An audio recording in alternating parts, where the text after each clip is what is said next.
Okay, geographically, Namakwa district is on the west coast of South Africa. It's actually below the border of Namibia.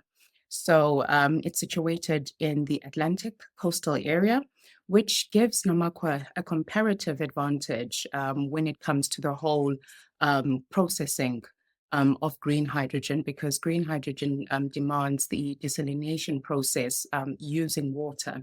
And since Namakwa has this very deep ocean, which is the Atlantic Ocean, it provides that with that natural resource of actually doing the desalination process. But at the same time, it also has a west coast that has a deep sea, which is also another advantage of developing a port. Because when you look at the green hydrogen export plans that they have in the future, these exports will be mainly going to the global north.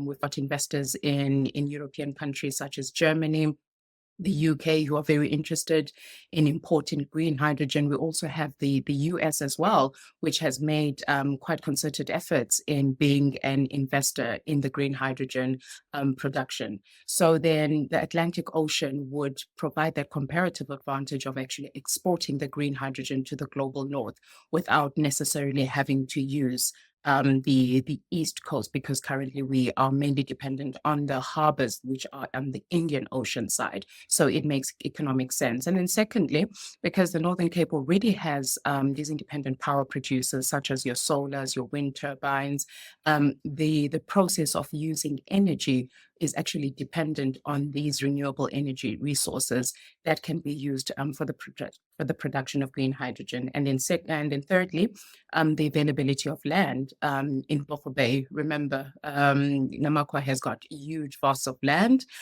which are mostly uninhabited land. So the assumption was that there wouldn't be an issue in terms of acquiring land, although in reality, through this research, we found that that was quite a difficult process in acquiring that piece of land, because that piece of land was under the Communal Property Association, and it's very protected because it was land that was given back to the communities of Richtersveld, who were marginalized and dispossessed of land during the diamond mining era. So those are the comparative advantages.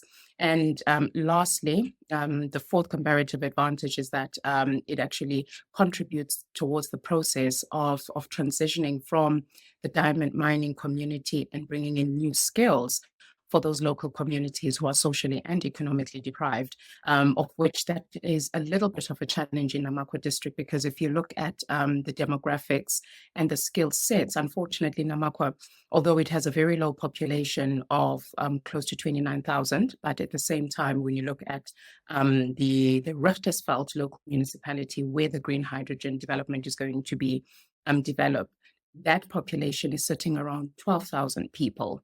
And it's a population that only has less than 20% of its younger population who are above the ages of 20, who have a post-matric or some form of qualification that could actually contribute towards the skilled workers which will be needed in this process, especially when you look at your STEM skills in the engineering and mining, because this sector is a sector that is highly technologically driven and it needs a lot of engineers. So it's quite problematic in the sense that it will in very great challenges in contributing towards those skill sets that will be needed. And there's a likelihood that those skills will have to come from outside of Namakwa.